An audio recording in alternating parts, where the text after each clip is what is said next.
rocher, ta lumière est mon sauveur.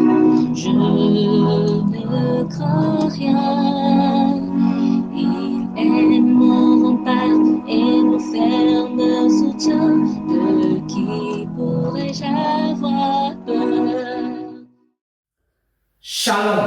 Nous avons aujourd'hui la croquette biblique numéro 319, tirée de Job au chapitre 38, versets 2 et 3. Dieu commence à parler. Dieu parle. Et il commence par une question. Il dit, qui est celui qui obscurcit mes desseins par des discours sans intelligence? Lorsque les questions sont posées, c'est pour faire réfléchir l'interlocuteur. Ici, nous voyons que en arrière-plan, il n'y a que la compréhension du livre de Job, la compréhension du problème qui est posé là, échappe à Job, échappe à Élie, a échappé même à ses amis. C'est pour cela que le problème de la condition humaine nous interpelle dans ce livre. Les explications qui jusque-là ont été données par les amis de Job n'étaient pas satisfaisantes.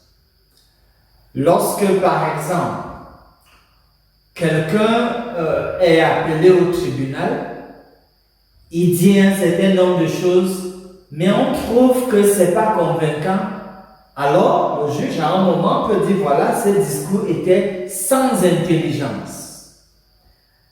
Juste après cette question rhétorique, parce que quand Dieu pose la question ici, il ne s'attend pas à ce que Job ou Élie ou tel répondent que c'est moi qui ai prononcé des paroles sans intelligence. Pas du tout, c'était une question rhétorique. Dans la suite du passage, il dit « Saint terrain comme un vaillant homme. Je t'interrogerai et tu m'instruiras. » Ceindre les reins.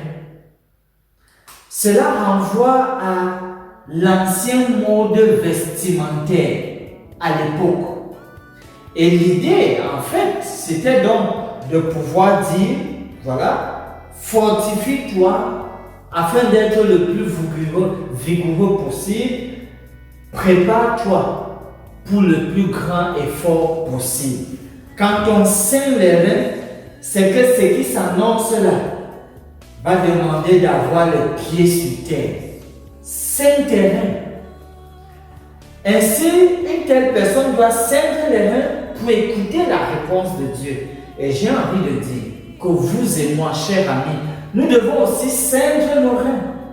Ceindre nos reins pour écouter donc ce que Dieu aura à dire afin de décanter la situation très difficile, pertinente dans le livre de Job.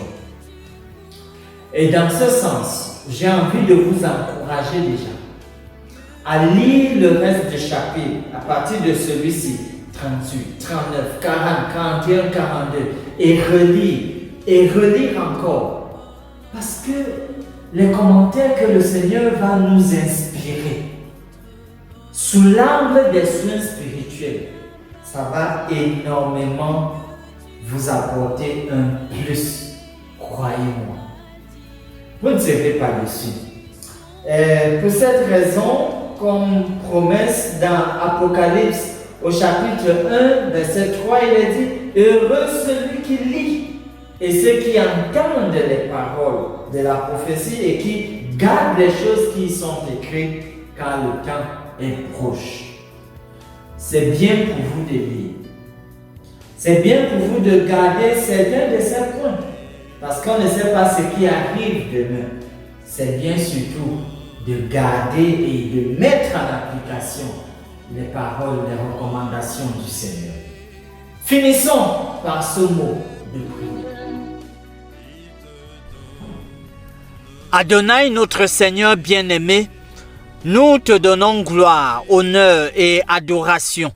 Nous croyons que pendant que nous sommes des êtres finis, toi tu es infini. Alors que notre compréhension est limitée sur toutes choses. Toi tu les connais toutes. Alors que nous méditons sur les questions de fond dans ce livre de Job, qu'il te plaise d'augmenter notre intérêt et notre compréhension de ta parole. Nous prions au nom de Jésus. Amen. Âme espère en l'Éternel, mon âme espère en l'Éternel, qu'un chant s'élève au Dieu du ciel, qu'un chant s'élève au Dieu du ciel, mon âme espère en l'Éternel, mon âme espère en l'Éternel.